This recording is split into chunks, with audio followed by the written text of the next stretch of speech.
So thanks so much for being here today. Good morning and welcome to class number 9 of our firm's 2024 Virtual HOA and Condo Academy. We teach this HOA and Condo Academy virtually in partnership with the cities of Avondale, Chandler, Glendale, Goodyear, Mesa, Peoria, Phoenix, Scottsdale, Surprise, and Tempe. And we're very appreciative of this partnership with these different cities and towns and municipalities.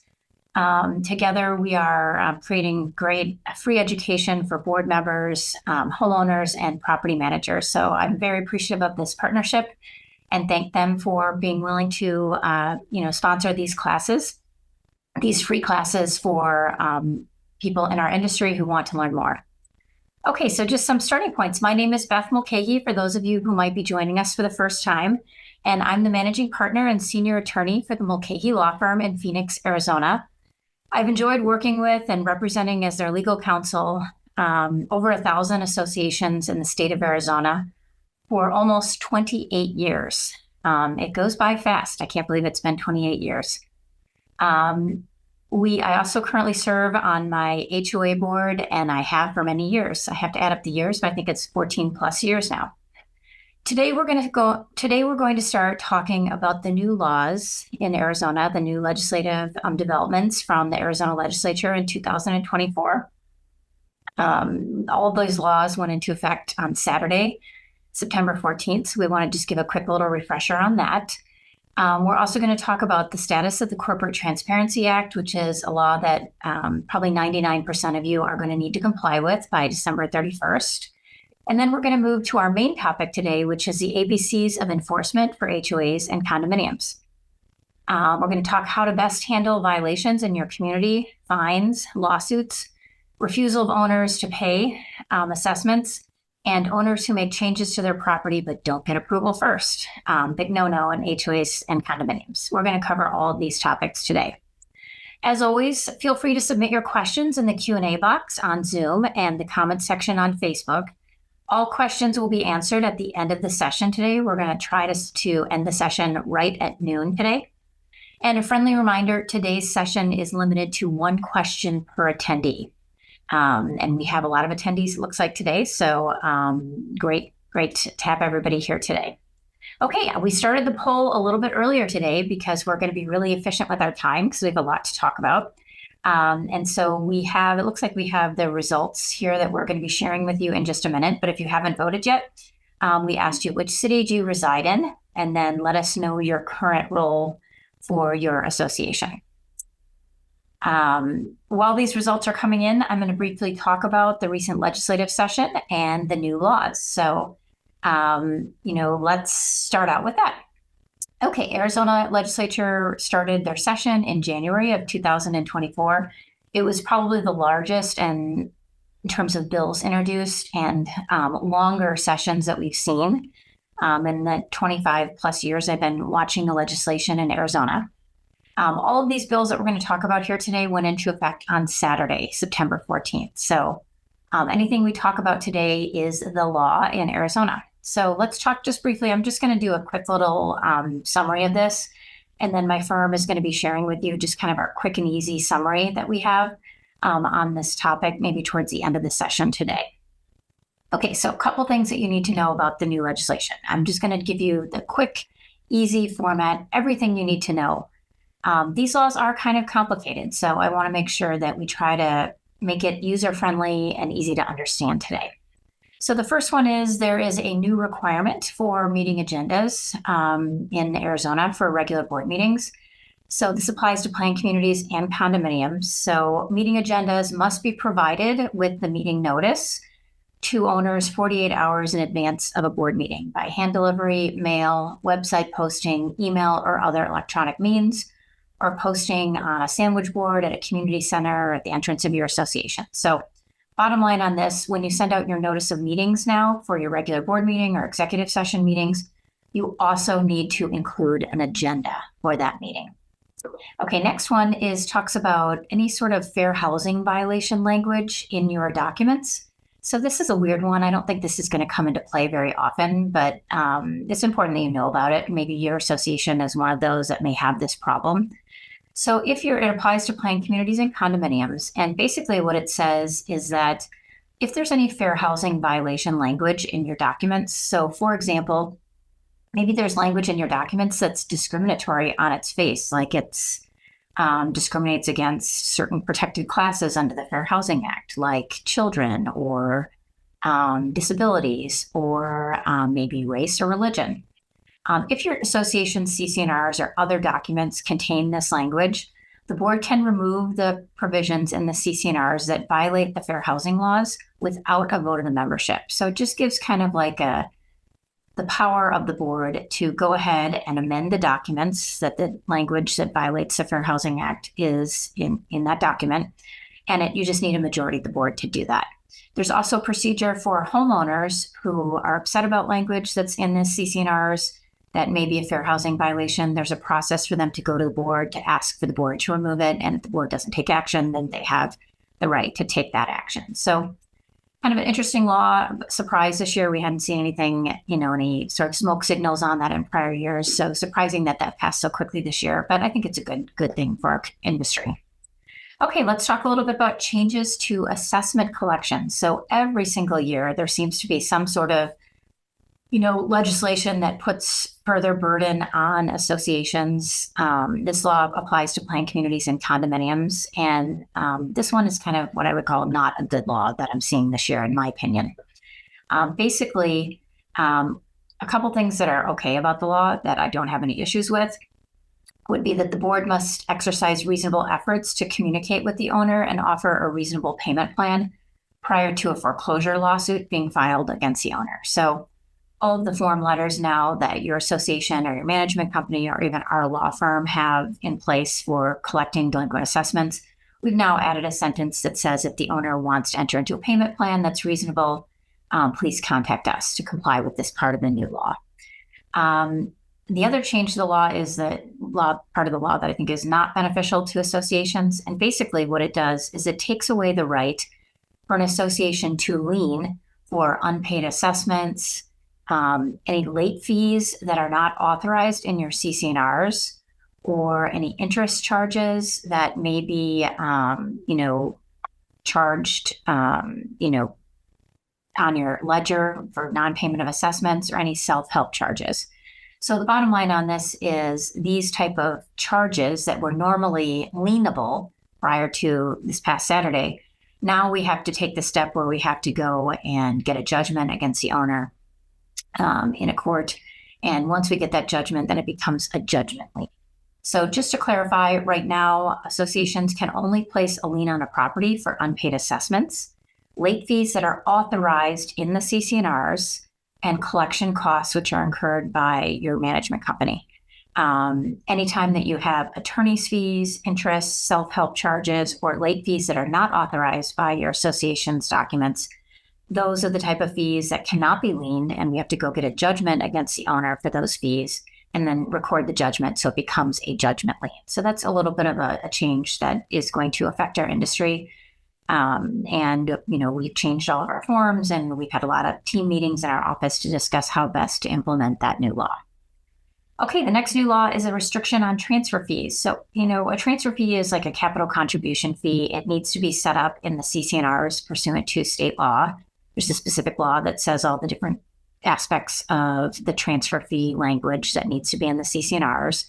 They've added an extra thing now that says that you cannot charge a transfer fee when it's a transfer that is for nominal consideration, like $1, and it's between family members or between related business entities. The next law talks about wall-mounted flagpole holders. It seems like every year we get a new law on flags in the Arizona legislature, and this year is not an exception. And so basically what it says, it applies to planned communities and condominiums. And it says that associations may now limit members to 2 wall-mounted flagpole holders on their property. So unusual new law, but that's maybe somebody has 10 or 11 wall-mounted flagpole holders, and under the law, they won't be able to do that anymore. The next law I'm going to talk about is some clarifications regarding developer control. Basically, what this applies, to only to planned communities, And basically, it clarifies that the declaration has to provide a date of method of calculating the date of termination of developer control, so when they're going to be leaving. Most documents already have that, but some association documents may not have that. Now you're required to have that in there. And again, this is going to apply to the developer's going to need to comply with this when they create an association. The second part of the law is that declarant control terminates automatically no later than the date on which the second to the last lot in the planned community is conveyed to the buyer. So sometimes it says as long as a developer owns one lot, or maybe there's some other language in your documents, the developer is still in control of your association, your planned community. Well, now it's clear that the declarant control terminates no later than the date on which the second to the last lot in the planned community is conveyed to the buyer. And it also the new law goes on to talk about some protections for developers. So if the developer is no longer in control of the association, running the board, the association is still required to maintain the common areas and not impede the developer's ability to develop, construct, or sell lots. Also, we can't impede the ability of the developer to access and use the common areas. Okay, let's talk a little bit about one that applies only to condominiums. And this one talks about anytime an owner that wants to make a change to their unit in a condominium, if that improvement may disturb owners or residents, other owners or residents. Now there's something specific that applies to this. So where I think this is going to come into play is when you have an owner that maybe has carpeting and they want to install hardwood floors. And maybe your documents in your condominium documents don't allow for that. They don't allow second floor units to have hardwood floors. Well, this law is going to trump that. And basically what it says is that if an owner wants to make an improvement or alteration that may disturb its neighbors, the association cannot prohibit it. So we can't say no, even if our documents say no hardwood floors, as long as the owner purchases, installs, and pays for anything necessary to eliminate or minimize the disturbance. So the best probably example we can use on this is the hardwood floor example. Owner on the second floor wants to put in hardwood floors. Owner below worried about the noise. The association can require that owner above to use special sound lessening materials. So typically, we have sometimes they put in cork. There's all kinds of different methods that you can put in the hardware floor, the subflooring to minimize the sound. So the association can require that even, if the owner wants to do something like this, put in the hardwood floors that may disturb the residents below or next to them or whatever. What I recommend, best practices would be that association boards should state in writing what those requirements are needed to eliminate or minimize the disturbance when approving the improvement or alteration to the property. The next new law talks about Casitas, ADUs, and guest houses. So kind of interesting development this year. We're seeing, powers for these type of things being shifted back to the state level versus the city, town, or municipality, monitoring and creating restrictions on them.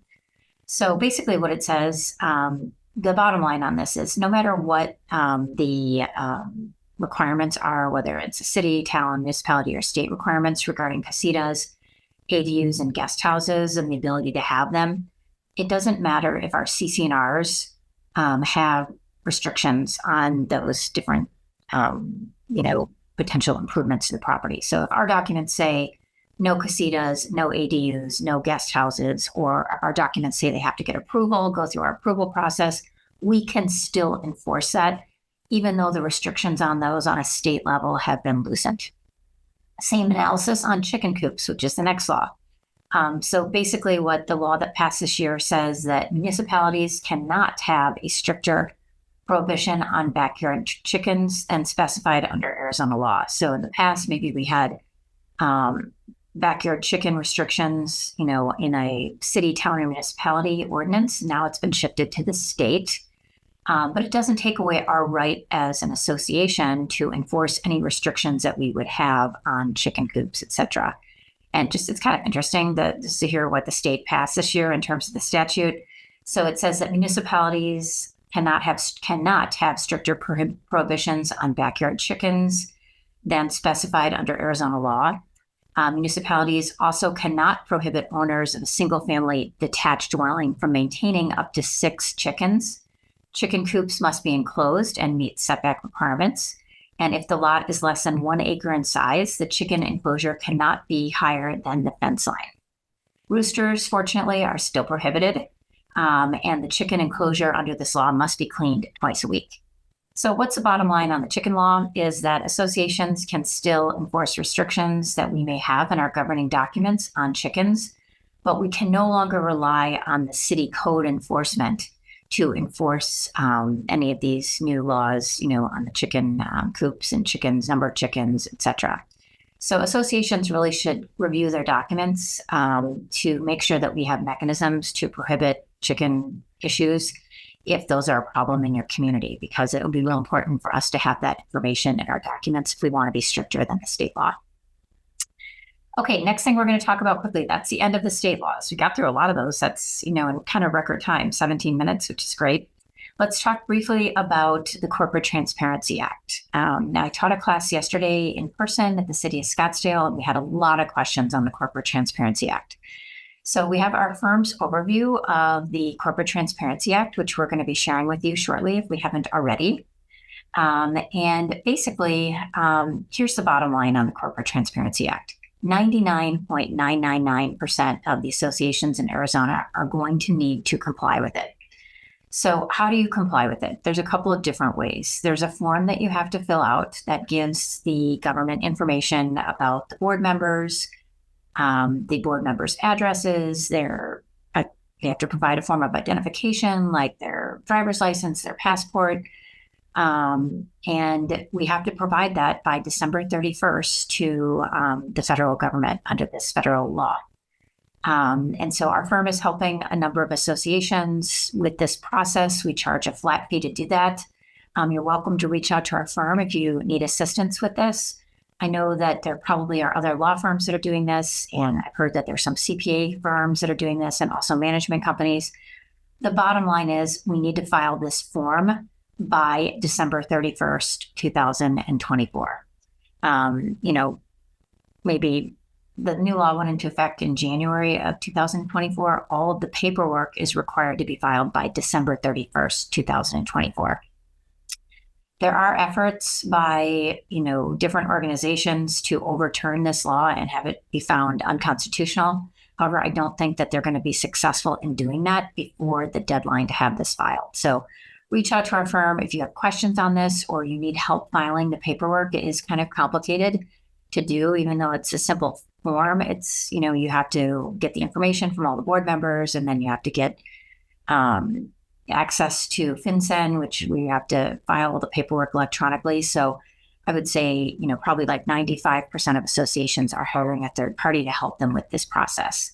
And as part of our firm's process of helping the association comply with this new law, anytime there's changes, we have to update the records with FinCEN and the federal government within 30 days of a change. Like, let's say somebody quits the board or there's an annual meeting, get new board members.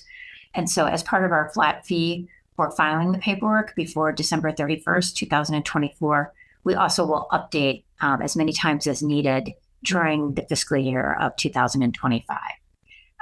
So stay tuned on this law. I don't think there's going to be any changes before December 31st, and therefore I do think that every association is going to need to comply. Okay, let's talk about the polls. So we're going back to our polls here this morning. We had 2 polls this morning, and it was, which city do you reside in? So we had some great results today. Every single city is represented that is sponsoring these classes. So that is amazing. Great job, team. So we have 3% from Avondale, 5% from Chandler and Glendale each, 3% from Goodyear. Mesa is like a record year number this time, 35%. I think that's the highest we've ever had from Mesa. So welcome, everybody. Peoria has 8%, Phoenix 22%, Scottsdale 12%, Surprise 5%, and Tempe 2%. Our second poll question this morning was, let us know your current role.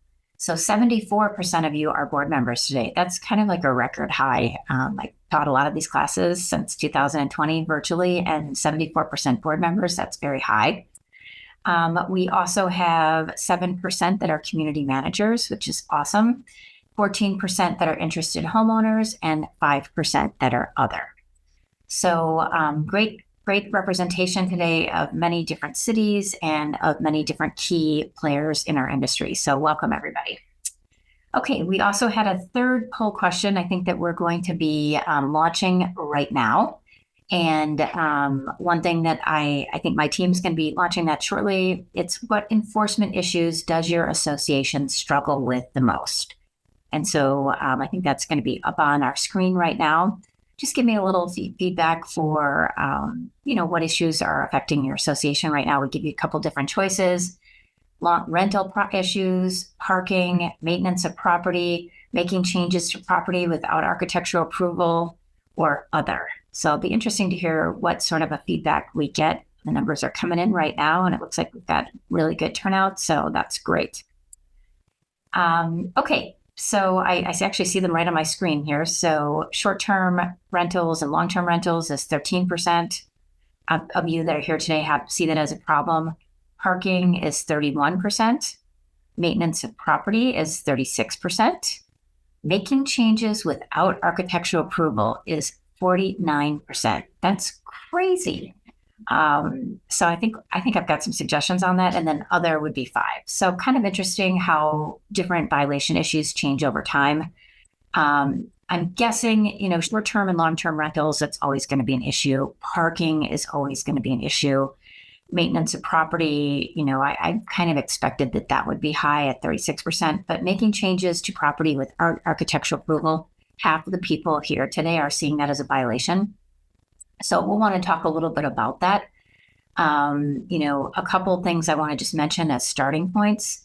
We have a great cheat sheet on rental properties on our website. So if you have issues with that and you want to know what the law is, please definitely check out our cheat sheet on our website.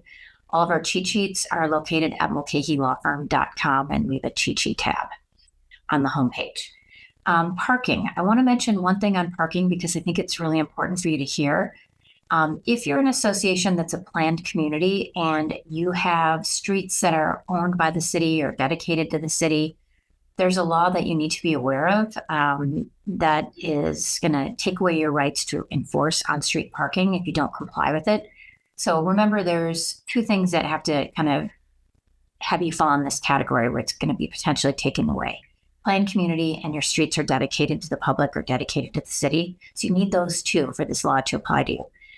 Basically, you have to have a vote of the membership to keep, the ability to enforce anything pertaining to parking on the street. And we have to do that by June 30th of 2025.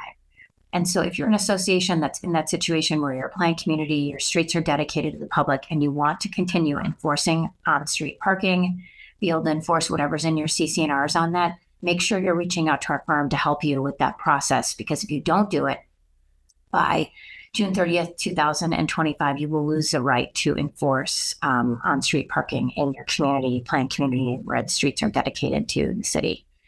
Another thought would be making changes to the property without architectural approval. Just a thought on that, make sure you're pumping out information all the time about how important it is for people to get approval prior to making any changes to their property, and give people examples like anytime you paint your house, anytime you put an addition on, anytime you change your windows, anytime you put a new roof on, anytime you change your landscaping, and just keep pumping that information out all the time to your community. Good communication on that with the form right there, so it's easy for them, and whatever you're sending out is a great way to counter that, so you don't have future ones or people are making changes without approval. Okay, let's talk a little bit about our main topic for today, which is enforcement of governing documents. We have some great cheat sheets on our website that I think would be very helpful for you to take a look at. I know my firm is going to be sharing them with you if they haven't already. So the different cheat sheets that we have is we have one called Enforcement of Governing Documents, which kind of gives a really good overview of what your different legal remedies are. And then we also have one on levying and collecting fines in a community association. So we're going to be talking about fines here in a minute as well. But those 2 cheat sheets would be good fallbacks after this presentation today if you want to do more of a deep dive on what we discussed. Okay, obviously one of the larger issues facing boards is owners who are not complying with the association's documents. And it's really hard to serve on your board. I know that. I've served hard time for 14 plus years.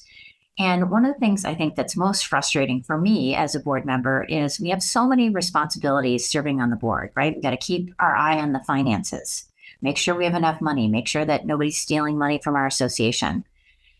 We have to keep up with deferred maintenance, and we've got to plan long-term capital improvement projects, right?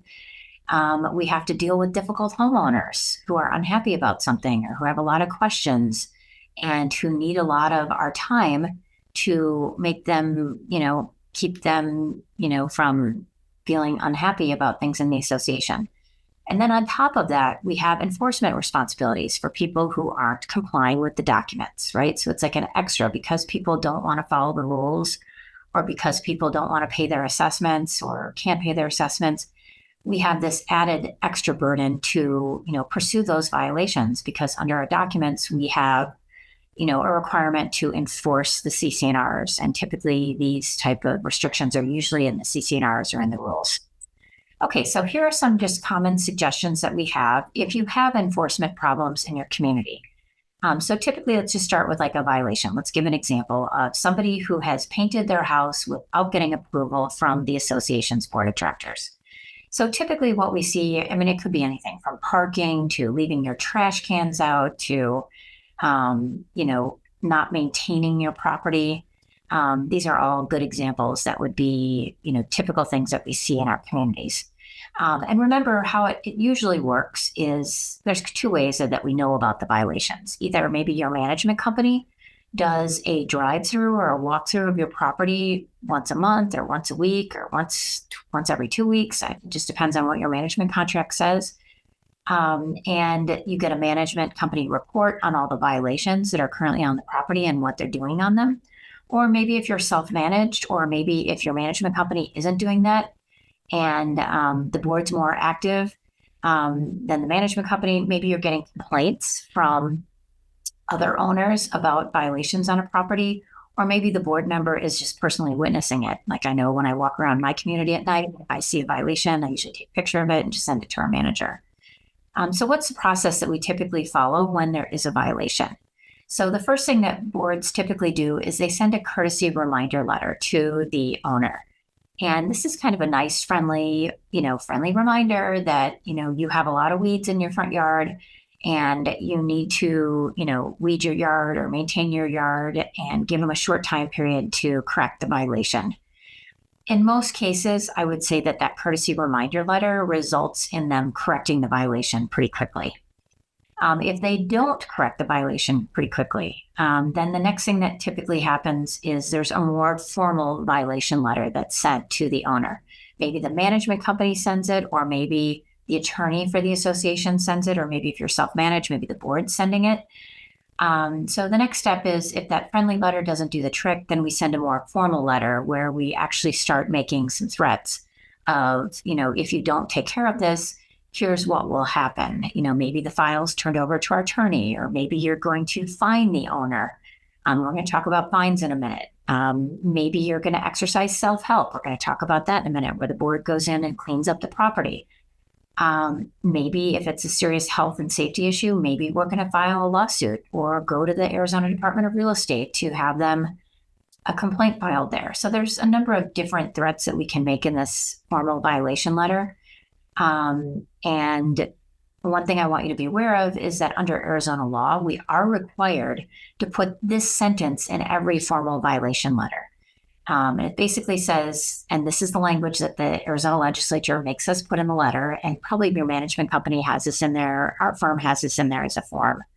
So basically the language that has to go in the violation letter is, you have the option to petition for administrative hearing on this matter with the Arizona Department of Real Estate pursuant to A.R.S. 32-2199.01. And so basically, it's kind of odd that our legislature makes us put that in there. But I think what I found in my experience is a lot of the legislation is very owner friendly. And so they want the owner to know, hey, if you disagree with this violation, you have a remedy yourself. and that would be to petition for an administrative hearing through the Arizona Department of Real Estate. So just as a practice pointer or best practices, you need to have that in your violation letters. And if you need that language specifically, it's in our cheat sheet on enforcement of governing documents. You could just go in there and lift it from there if you don't have that in your form letter. Okay, as part of the formal violation letter, you might be putting a thread in there about fines. How do fines work in Arizona? So under Arizona law, we can levy a fine against an owner after giving them, and it has to be reasonable, after giving the owner notice and an opportunity to be heard regarding the fine. And so basically we have to set it up kind of in a 3-step process. So the first step is, we send them a letter saying, your trash cans haven't been put away. And, this is an ongoing situation where this has been going on for a long time. And therefore, we are going to fine you X amount of dollars if this isn't corrected. That's the first letter, right? And it has to be reasonable. The second step on this is in that letter, we have to indicate that you have the right to an opportunity to be heard. So they get due process. And basically, the due process can be handled. They can write back an email to us and let us know their position on this. Or they can come to a board meeting if your board wants to have them come to a board meeting. Or they can write a letter and send it by snail mail back to the board by a date certain. And so now we've given them notice of the violation. We're putting in the letter, the first letter we send, an opportunity to be heard. And then the third part of this is we wait and see if they respond within the time period. And then depending on their response, maybe they don't respond, or maybe they do respond and say, oh, I'm so sorry. We've corrected it. It won't happen again in the future. Or maybe they have some other pushback on the violation. The board evaluates that as part of the fine process. And then the board makes a determination whether to fine or not fine the owner. So again, on fines, have to be reasonable. And if you're not sure whether it's reasonable or not, reach out to our firm, talk with your management company. $1,000 fine for not trimming your palm trees, not reasonable. The fine should kind of be related in some way to the cost, I would say, to do that. So maybe it's $100 or $300 or something like that. So fine has to be reasonable. We send the demand letter saying, you're in violation of the documents and here's the issues, right? The demand letter is going to have the language that we're required to put in there under state law. We're going to have to tell them if we're going to threaten fines or we're going to actually levy the fine. We're going to say, pursuant to Arizona law, we have the right to fine you.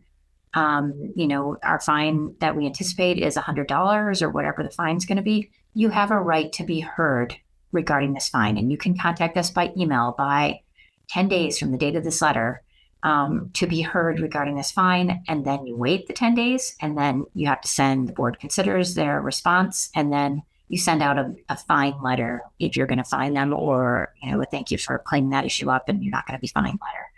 So it's a process to levy fines for sure. Remember, on the fines, we cannot lien for unpaid fine monies that are owed to the association. That's been the law for many years. What can we do? We can collect those fines by filing a lawsuit against the owner, getting a judgment in justice court or superior court, depending on how much is owed. And then we record that judgment with the recorder's office, and it becomes a judgment lien, and the owner has to pay it when they sell their property, or we can garnish their bank account or their employment with that judgment to get the fine monies paid. Remember, fines should be used to get compliance. We shouldn't be thinking of this as income for our association. I mean, we want people to comply with the documents. We are not counting on income from fines annually to balance our budget. So, what I always say is if somebody corrects a violation quickly and they're not a habitual offender, maybe you waive a portion of it or all of the fine as goodwill. But if it's a habitual offender, I would keep that full amount of the fines and make them pay it. And the reality just basically on fines is that, it's expensive to get a judgment in justice court or superior court because you're going to have to hire an attorney to do that. So we're not pursuing an owner legally filing a lawsuit for a fine that is, $50 or $300. Kind of the threshold that I think our firm looks at is there at least $500 that's owed in fines before we would file a lawsuit on fines only against the owner. Now, lots of times the owner who is getting fined for violations, guess what? They're also not paying their assessment. So sometimes it's an add-on to an unpaid assessment lawsuit that we're filing against an owner. A couple things. Sometimes some management companies are putting fines on a ledger for an owner without getting a judgment. Almost every management company in the Valley is doing this, so it's not anything new. The only thing I want to mention about that is if an owner challenges that, like let's say that the property's selling and there's, a couple $100s of fines on the ledger, and we disclose the amounts that are owed to the title company. If an owner challenges that and they say, hey, you don't have a judgment for those fines, you will not be able to collect those fines at the close of escrow. So I just want to make that, you be aware of that. Okay, another option, if you have an owner that is violating their documents. So another option that you have that you can put in your violation letter to them is, we talked about fines. You can also exercise self-help. Self-help is where the board goes in and corrects the violation and then charges the owner for the violation, whatever it costs to correct the violation. So let's say maybe somebody isn't maintaining their yard, and the association, it has to be in your CC&Rs that you can do this. And usually there's a pretty strict notice requirement to give the owner notice that, hey, we're coming in to fix it, and you're going to be responsible for the cost to fix it. The board gives the notice that's required by the documents. It has to be in the documents, again, that you can do this. And then we go and clean it up, and then we charge the owner for the self-help fees for whatever cost it was to fix up the property.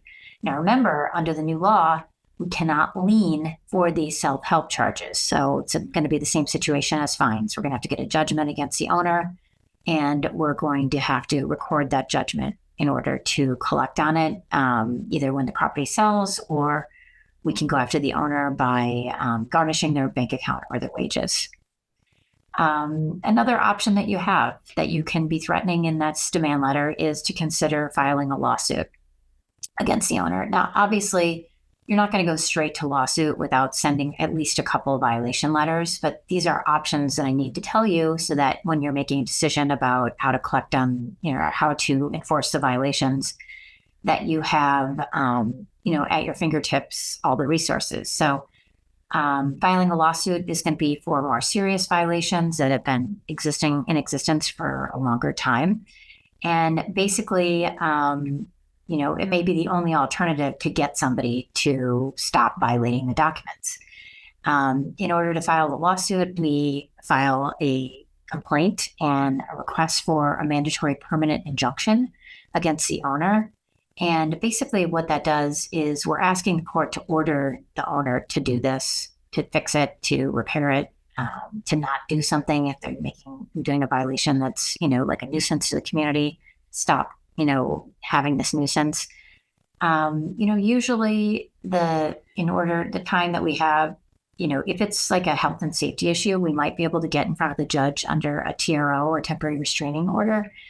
And we have a hearing regarding that TRO, usually within 30 days of filing the lawsuit. But again, it has to be like a health and safety issue where there will be irreparable harm if we don't have the court intervene and help us get the owner to stop doing something or to do something. Otherwise, if it's more like a standard violation, like it's lack of maintenance in your association, or maybe they painted their house the wrong color, usually it's going to take at least 4 to 6 months before we get in front of a judge to have the judge hear the case, whether it's by motion or maybe a status conference in front of the judge. So what the end result, if we file a lawsuit, is that we will get an order from the court compelling the owner to do or not do something. And we ask the court for attorney's fees as part of that lawsuit. And, that judgment would say the owner's got to do this or not do this, and they have to pay our attorney's fees and our costs incurred in enforcing the violation against the owner. Again, lawsuits are kind of something that we aren't doing as much because it has to be like a serious violation that's been ongoing for many years. But it is something something we keep in our toolbox, is something that we can use to handle violations in your community. And we probably file a couple of these a month on behalf of our clients. Okay, there's another option too that I want you to be aware of, which is the ADRE option. So the State of Arizona Department of Real Estate has an arm that was set up by our legislature to hear disputes between owners and associations, or associations and owners. So how this can be used effectively if you have a violation and you want to enforce it against your owner is you can go to the ADRE website, and we're sharing the website with you now if we haven't already. And you fill out a complaint form as the association, or if you're an owner and you have a complaint against the association. And basically what happens is in a very short time period, you have a hearing in front of an administrative law judge. So this is like a really fast way to fast track having a hearing in front of the judge where the judge can hear about the violation and make a determination. There is a filing fee, so it's per issue, it's $500. So if you just have one issue, it's going to be $500 filing fee. If you prevail, you get reimbursed that $500 filing fee. If you lose, you don't get the money back. And what I found, we've done a number of these cases, defended them and prosecuted them, through the Arizona Department of Real Estate. And I found it to be a fast and inexpensive way to get a quick answer from a judge on an issue. Now, they don't have, these judges, these administrative law judges, don't have the same powers as Superior Court judges would have in a lawsuit. So basically, we're just getting a ruling saying this person is in violation of the documents. And this judge won't put them in jail or find them in contempt or force them to do it through post-judgment type activities. Basically, it's just a piece of paper saying they're in violation. So it has limited, usability in that it just is a judge saying they're in violation. If you need to actually get them, and then they'd have to voluntarily comply with that. If you need to force somebody to do something, you should go the lawsuit route. And if our firm's advising you on this, we'll be giving you tips and suggestions on this, the entire process from the first demand letter, what we're going to put in the first demand letter in terms of fines or self-help. And then also if you have to go forward, if the demand letters aren't working and now we've got to go to a lawsuit or the ADRE, we're going to be strategizing with you through the process to say, okay, I know the personality type of this owner. I don't think that going to the ADRE is going to work. I think we've got to go to court in Superior Court and get a judgment against them, forcing them to do it. Because if they don't do what the Superior Court judge tells them to do, they'll be in contempt of court, and they, they'll go to jail. And if you think that doesn't happen, it does happen. I've seen it happen in my practice area before, not very often. But if somebody's in contempt of the court's order, it is a remedy that the court has to get them to comply. One little differential between lawsuits in Superior Court and the Department of Real Estate with regard to attorney's fees. So in a lawsuit, I already mentioned that we are going to get a judgment. If we prevail in the action, it's very likely that we'll get a judgment for all of our attorney's fees or a large portion of our attorney's fees. In the Arizona Department of Real Estate hearings that they have, they do not award attorney's fees to either side. So if you're going the route of the ADRE, you're not going to be able to get your attorney's fees recovered. So you just need to know that going in. And again, our firm strategizes with our clients on this every step of the way, the pros and cons of lawsuit versus ADRE. Let's see. A couple things just to kind of tie this up in a nice little box at the end of this, subject. So when we're talking about enforcement of governing documents, the main things, just a refresher that you want to think about, are, typically you send a courtesy reminder letter. Then you move to a formal violation letter if they don't correct it. The different options that you have to get them, the different remedies that you have to get them to comply are going to be, you can fine them, and you can go in and do self-help if it's in your association's documents to do self-help. Fines are set up by state law. You don't need to have a fine policy, although, you can, and many associations do, but you're not required to have a written fine policy for your association or to have fines mentioned in your documents. State law gives you the authority to fine, as long as you're following that it's reasonable and you give notice and an opportunity to be heard before you levy the fine. If you're doing self-help, remember it needs to be in your documents and it's collected in the same manner as fines. So we've got to get a judgment to collect on those self-help charges. Remember, there's two different more legal options. If they still haven't complied after sending those violation letters, that would be a lawsuit or going to the state of Arizona and filing a complaint with the Arizona Department of Real Estate. So hopefully that gives you just kind of like a good little overview of, okay, here's what we do if we have an owner that is not complying with our association documents. Here's our plan from A to Z. Okay, let's talk a little bit about what are some common violations that we see. So rental properties is a big one. And we saw that just with our poll today. 13% of you said, hey, this is like a really big issue in our community. So we have a great cheat sheet on how to effectively work with rental properties that we're sharing with you. That's kind of a great 411 on everything you need to know about what the law is on rental properties. Just a quick little primer on some important things on rental properties. So the law has changed over the years in terms of what we can require the landlord owner to give to us as the association when there's a tenancy in the association. So really there's only 3 things that we can ask the owner to provide to us. So the name and the contact information for the adults in the unit, the time period of the lease, including the beginning and the ending dates of the tenancy, and then a description and the license plate numbers of the tenant's vehicles. If you're an age-restricted community, like a 55-plus community, we can also ask that they provide a government-issued identification with a photograph of the tenant and confirmation that the tenant meets the association's minimum age restriction. So at least one of the tenants in that particular unit or lot would have to be age 55 or over if you're a 55 and over community. So just kind of important to remember, if you have rentals in your association, we can only require certain things. And I just went through those from the renter. This is all listed on our cheat sheet if you want to go back and look at them a little bit more. We also some fees on rentals. So we can only charge a fee of $25, like a rental fee of $25 for any change in tenancy. And so that's important for you to be aware of. You cannot make it larger than that. That's what state law says. If they don't provide the tenant information that I just went through, the 4 areas or 3 areas plus 4, if you're a 55 plus community, we can charge a $15 late fee. That's the maximum.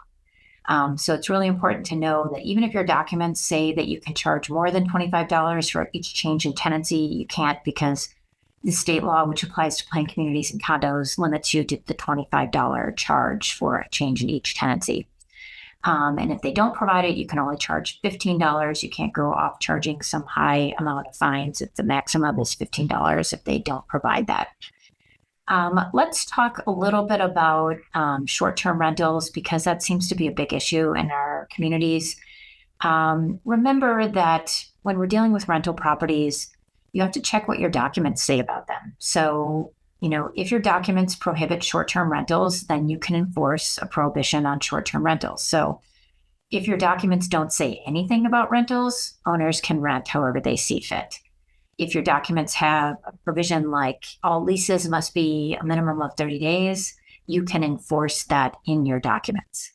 The most common things that we see with rental properties, in terms of, the issues that we see would be renters that don't have information about what the CC&Rs say or what the rules are in their community. So making sure that anytime there's a tenancy or a rental tenancy in your community, making sure that the landlord or maybe even the board is dropping off the association's rules and the documents so that the landlord and tenant are both aware that, hey, the tenant needs to comply with this.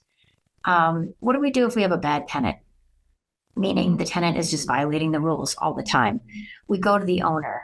We make it hurt in the owner's pocketbook. We document what the tenant is doing. We notify the owner. We fine the owner if the tenant's behavior doesn't stop. All of these are really good suggestions in terms of dealing with the bad tenant.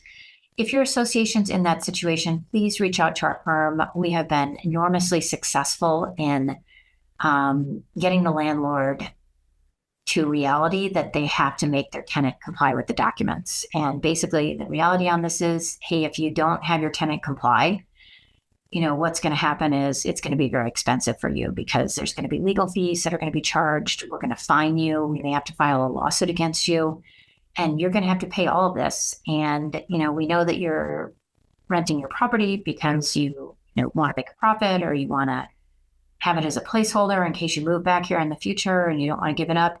But the bottom line is this tenant's costing you money because they're violating the documents, and we're using all of our enforcement means to get you to comply. And I really cannot think of maybe a handful of times in over a quarter of a century where if we were involved and we have the ability to contact the landlord owner, that we haven't gotten the landlord owner to take the action that they need to get the tenant to comply. So keep that in your back pocket if you have a problem with tenants. We're a good resource for you to help you get that tenant to comply via the owner. Okay, another common enforcement problem that we see is parking problems.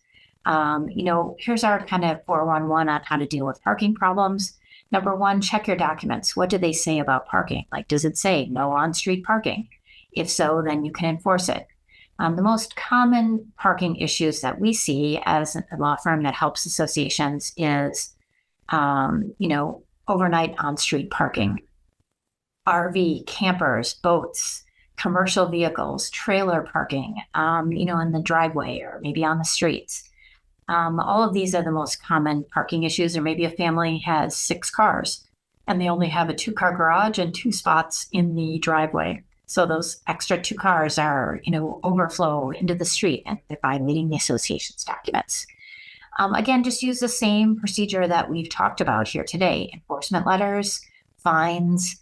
I would be really careful about exercising self-help in terms of towing, unless your documents allow you to tow, because towing usually results in some sort of a big disagreement. And usually there's a lawsuit if a car gets towed, and they feel it's been damaged.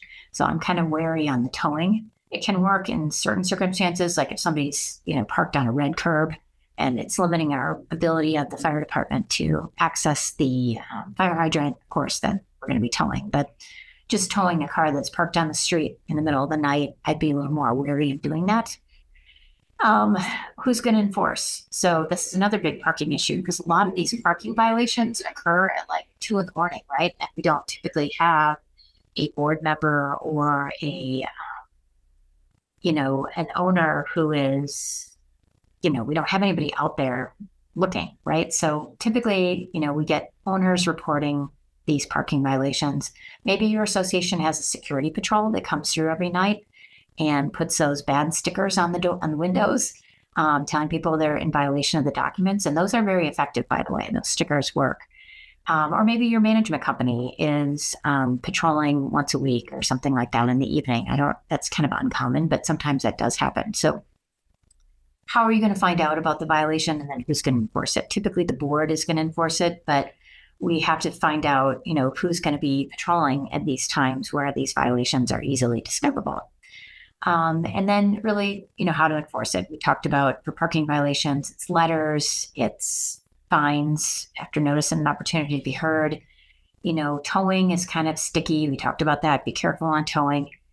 Putting those really hard stickers to get off on your window, on the window, like the passenger window or on the driver's window, is a good way to get people's attention. Just you want to make sure that the stickers don't in any way damage the glass. Booting the vehicle, that's another option. I recently saw in an association where, people are putting these things on the windshield so that they can't see. But there was some sort of a hack to get those off. Actually, my association was looking into that and we Googled it and there's a YouTube on how to easily get them off. So you want to just kind of really think through on these parking violations. What's the best way to get compliance? And reaching out to our firm, we can help you if you have a parking problem and help you come up with a plan and a strategy to help you on this issue. What about failing to submit architectural applications? This is a big one. Like you said, today we had 49% of you have this issue. So let's take a few minutes and talk about this. Failure to obtain architectural approval can look like this. It could be not painting without getting approval, putting in a new garage door, putting in new windows, adding a bonus room, moving around walls, maybe converting your garage into a living space, putting up a fence, landscape modifications, putting a gate in front of your entry into your property, RV gates, golf carts, concrete pads that are for golf carts. These are all examples. So what I would do is first, we always check the documents to make sure that whatever they did need approval. Sometimes it just says changes to the building need approval, and it doesn't talk about landscaping or the concrete pad for the RV. But most of the times, everything does need approval. What's the best way to handle? Just follow the little checklist we gave you here. Contact the owner through a courtesy reminder letter or a violation letter. Ask them to submit for approval through the architectural committee. It becomes sticky if they've already done it and, they submit their approval form and then we deny it. Then you may need to get the association's attorney involved. A common question we get is, does the board have to approve something just because the owner already did it? No, you don't.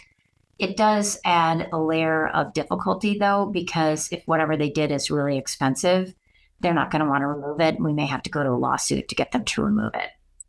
And again, it's just the same remedies that we've talked about before. We send the letters, we fine the owner. We have potential to go to lawsuit in Superior Court or go to the Arizona Department of Real Estate. What about failing to maintain a property? Another very common, issue. 36% of you on this call today have this issue. What are some things that we can do? We can send the letters like we talked about. We can exercise self-help if it's in your association's documents. We can file a lawsuit. We can go to the ADRE. But the most important thing on a lot of these violations is having photos to document what the current state of the violation is. Because if I'm your lawyer and I'm going to court for you, the judge is going to ask me, well, what does it look like, yesterday? And we'll need a current photo to document the violation. Okay, our last subject today is talking about unpaid assessments and what's the best way to enforce owners that don't pay unpaid assessments. So we already talked today a little bit about the new laws on assessment collection. So what you can lien for, what you can't lien for. So we've already covered that today. When I think really the key thing that I want to remind you of is take a proactive approach to collecting delinquent assessments. And that means getting on them early. We're starting to see a change in the economy. Post-COVID, it was kind of odd. There was so much money being pumped into our economy that a lot of people paid up what they owed to their associations. And we didn't see a level or rise or increase in the number of delinquencies, from like 2020 to, let's say, beginning of 2024. But we're starting to see an uptick in the number of association owners who aren't paying, who are not paying. And the one piece of advice I can give boards here today would be get on those early. Do not let those jump up to a high amount. So you should be sending a letter once the assessment is 30 days past due, and maybe another reminder letter at 60 days past due. Then lien for unpaid assessments only. Remember, late fees, if they're authorized in your CC&Rs and collection costs, lien may be at the 60 to 90 day range. And then bam, send it over to your attorney to start pursuing the violation. That's really the most, expedient and prudent way to handle unpaid assessments, because the associations that just sit on them for 3 years, 4 years, 5 years, it makes it so much more difficult to collect on that debt. So really the best piece of advice I could tell you about collecting delinquent assessments is jump on them early to get them to pay. So right away, and let them know that, hey, there's consequences. If you don't pay, it's going to cost you, right? Because you're going to have lien fees, you're going to have collection costs from the management company and attorney's fees. So it's smarter to put that in the pile to pay every month versus just putting it off to, with your minimum due payments. So being proactive on collecting delinquent assessments, I think is very important. Communicating with your owners. So keep reminding owners that they need to pay their assessments, send out, reminders in your newsletter, talk about it at the annual meeting, talk about it at your regular board meetings about how important it is to pay your assessments on time, because we create our budget with the expectation that 100% of the owners are going to pay. So if not everybody pays, we have a shortfall and we don't have enough money to pay our bills. Another really good suggestion is, when a file is turned over to our firm, and I think this is really good advice. So maybe the association tries to collect it by sending a couple demand letters, and then maybe they put a lien on the property, or maybe they ask us to put a lien on the property. And once the file is turned over to our firm, what we do is we do credit research on the owner to determine what's the best way to collect the debt. And we do that before we spend any other money. Why do we do that? Because we want to first verify, is the owner in bankruptcy? If they're in bankruptcy, we legally can't take any action because of the automatic stay of the bankruptcy. Second, we want to find out, like, are they employed? Do they have equity in their property? Do they owe a bunch of money to other people? Like, are they teetering on, falling apart here? We look at their credit evaluation. This is all really great, valuable information, and it's something that our firm does that really sets us apart, I think, from our other firms that do this. Like, we don't just go into any situation without a strategy, right? So we want to have a strategy. As soon as that file is turned over to our firm, we look at, okay, this is the way that we're going to find the path to collect the money, and this is what this person's credit looks like. And how do we do that? We have a number of online resources that we subscribe to, and or that are free. So we double check to make sure they're the owner. We look to see if they're paying their mortgage. We look to see what their value of the property is versus how much is owed on the mortgage. We look to see if there's a trustee sale. If they're not paying their mortgage, maybe the bank's foreclosing. We look to see if they filed bankruptcy. We look to see if they are employed. And are they currently employed? Is it old employment, or are they actually still working today?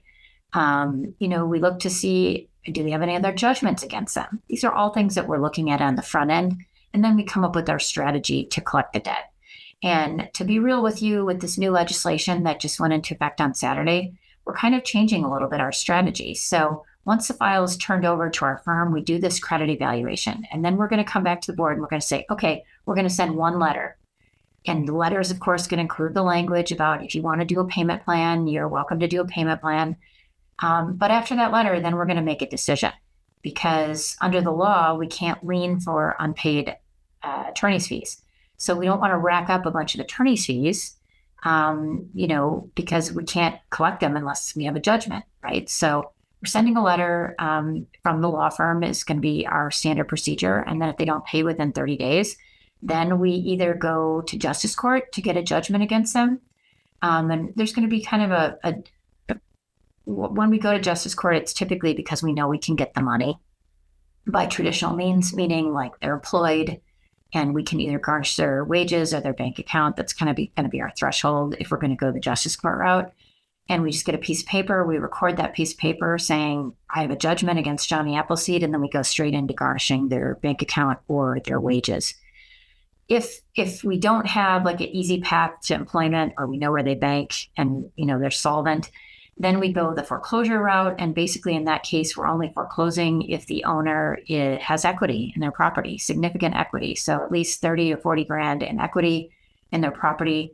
And we foreclose on it. And basically what that means is the court orders that the property be sold and that the association get paid.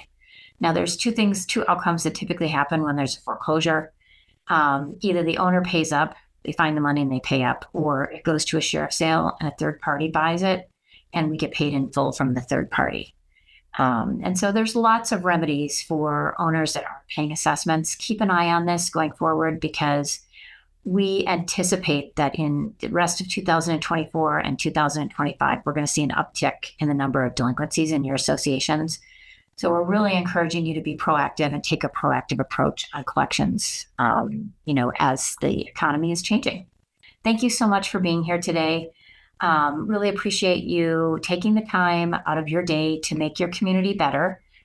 Just some quick reminders regarding some upcoming events. So we have our live First Friday event where you can listen in via Facebook Live or on Zoom and ask to have one question answered for your association. That is going to be October 4th, Friday, October 4th at 9 a.m. You can find out information on that on our website. We have an in-person class with the Scottsdale Neighborhood College on October 7th from 1 to 3 p.m. The topic is how to effectively work with management companies. You can find information on that on our website at mulcahylawfirm.com. And last but not least, our next class, number 10 in our series of classes for 2024, our October class, is going to be for our Virtual HOA Academy, is going to be on October 15th at 11 a.m. And the topic is going to be, we're going to do another little look at the legislative updates for this year, quick little primer on that. We're going to talk about federal laws and preventing crime and limiting liability in associations. So that class, we're going to have a lot of good topics. So hope you join us. Thank you so much for being here today. Lastly, I would ask if you would be willing to do so to please consider leaving our firm a Google review and/or a Yelp review. We're sharing a link in the chat on how to leave a review. We like to get feedback from you on these classes and how we can do better, or if we're doing a great job and you like them. It's really important for us to get feedback, and the best way to do that is by doing a Google review or a Yelp review, so we can share that with my team and also with the different cities that we work with, so that they know that these classes are worthwhile and we want to keep having them. So thank you so much for being here today. Have a great rest of September. It's finally starting to cool off. Yesterday was the first day. I think the high was 97. So happy to hear that. And we are moving forward to the best time of the year in Arizona. So look forward to seeing you at future events in September and October. And thank you for being here today. Take care.